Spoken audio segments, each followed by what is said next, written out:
easy one.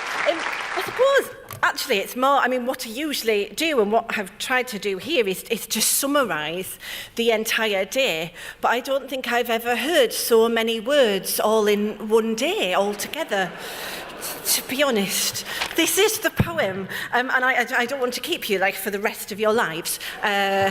So I'm going to kind of skip bits and cut bits, and if you're interested in the whole thing, I will write it up at some point.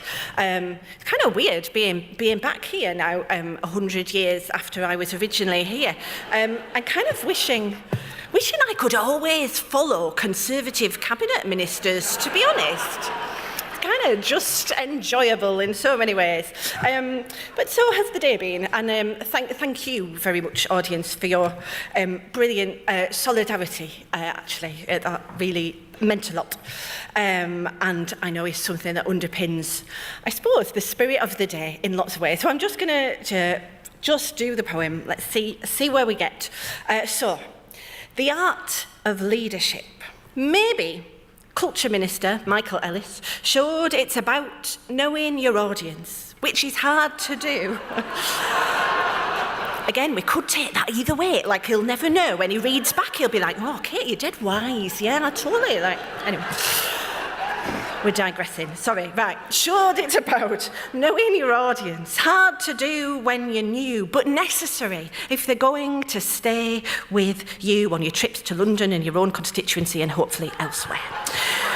So, today, Nick Serota was addressing a new family of NPOs coming together with energy and goodwill, which is maintained in this hall still. Someone told me coming here was like their first day at school, where everyone else has already picked a coat peg and is bigger than them or more cool.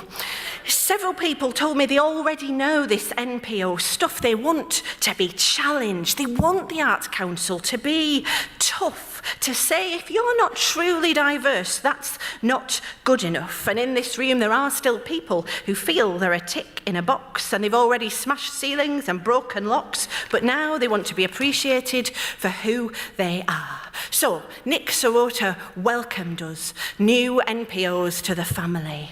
And Rosie Millard started by asking him if it's hard. Leadership, that is, I think. Yeah, definitely leadership. That's totally what she was asking him about. And he said... Sorry, he's, again, the transcript, totally fine. He said it is when there is now less dosh, but he reminded us you don't have to be wealthy or posh.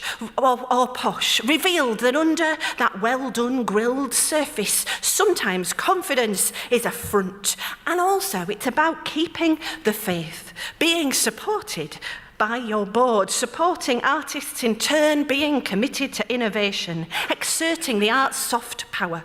A good chair asks hard questions, is a cheerleader, a coach, may occasionally overstep into trying to influence programming and curation, but they'll be able to help access new funding streams while holding on to their values and principles, whatever that means. He says money follows energy, it doesn't create it. Showing that lottery money benefits the whole country means the government eventually won't even have to debate it.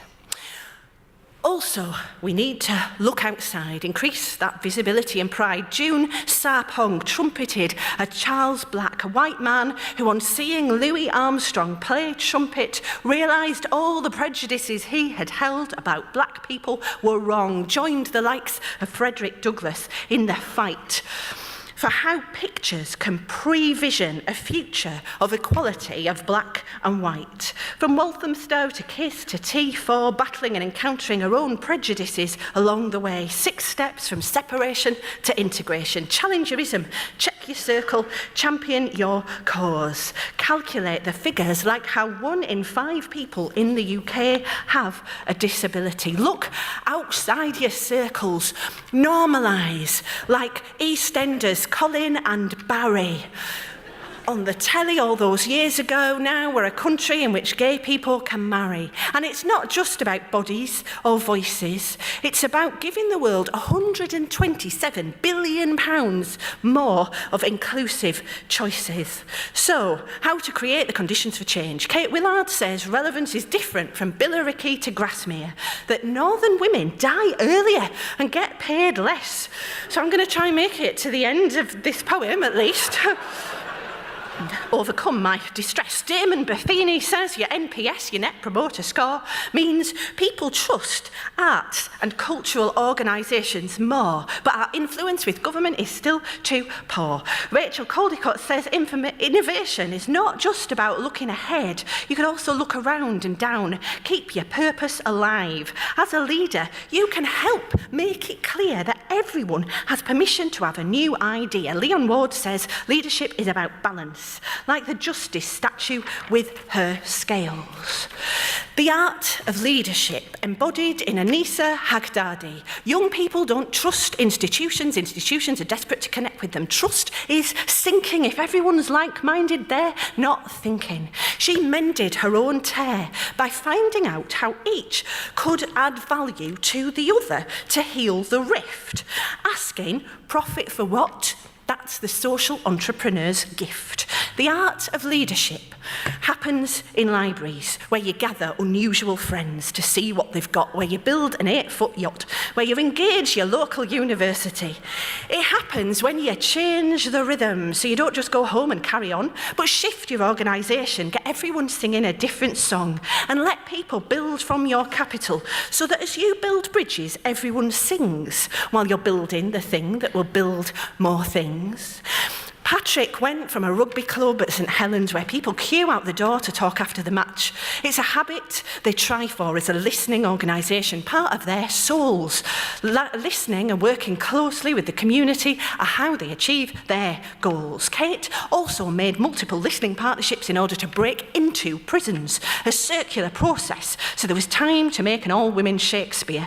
Everyone involved had to both talk and listen and hear. Human-centred design has helped make a new Derby Museum from scratch, the community doing it together, crowdsourcing, taking objects for walks to the skateboard or the florist. What do you think of this mask someone nicked from the Amazon forest? The art of leadership. It's good sometimes, isn't it, when the rhymes fall really well. Anyway, the art of leadership can be starting a conversation with a cup of tea, being willing to step off the ledge in a cab or a chippy, being willing to see how far you can go if you leave the door ajar, learning together by jumping, taking a chance, a new rhythm, the purpose, partnership, patience and passion for learning a whole new dance. We're going to speed up now because I began to realise that this was, as I say, going to be the longest poem in the world, so there are fewer names and more summaries now. Okay, the art of leadership is knowing what good governance is, or governance full stop. How is compliance important, but so much more, and if you're not adding value, you might as well be out the door. As trustee or chair, be a critical friend, but make sure your involvement has a time-limited end. Yes, that might... keep board meetings interesting. Yeah, that might be hard. Appreciate your board members. Send them a Valentine's card. Keep up the wooing. Let them know what other trustees are doing. Be clear about the boundaries of executives and volunteer roles. Regularly find trustees something to do. Keep up learning. Keep up review. If there's any doubt, remember, noses in, fingers out. That's the best phrase ever, isn't it? It applies for so many things. Those dogs there, think on. Right. Loved the dogs, best bit of the day. Right, keep your board used and engaged. Be ready for folk to say, "Oh, you've aged." Get ready to get good at finance. Make sure your great art is great. The art of leadership is being able to take a Q&A, as Darren did, admitting there's always a journey to go in building a perfect portfolio, to make it more diverse, to be more diverse as an organisation on grounds of ethnicity, gender, disability, sexuality and class. It's something the Arts Council can demonstrate today to you in a way that's hopefully more deeply embedded than just the signalling of virtue. Richard said that under the new funding regime, there'll be support to help organisations be entrepreneurial with their funding streams. But Darren says the Arts Council is still at heart, as I know all of us here are, about facilitating great art. He wants to continue the conversations around school and data and digital. Then Kwame came on with a call and response, asked us all to make more noise or shout or bark about moments of inspiration where we were bigger than ourselves, when we lit a spark.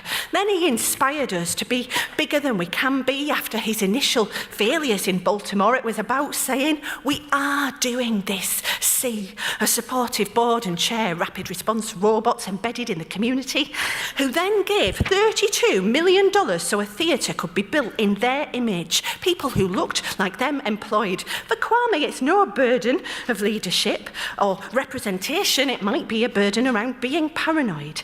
Now, he'll hand on when it's time the baton, say, judge yourself on how you keep on fighting the power, leaving us and audiences with the same buzz, calling and responding back to him. We'll fight the power even when it's us. Be ready to give it up or co-produce.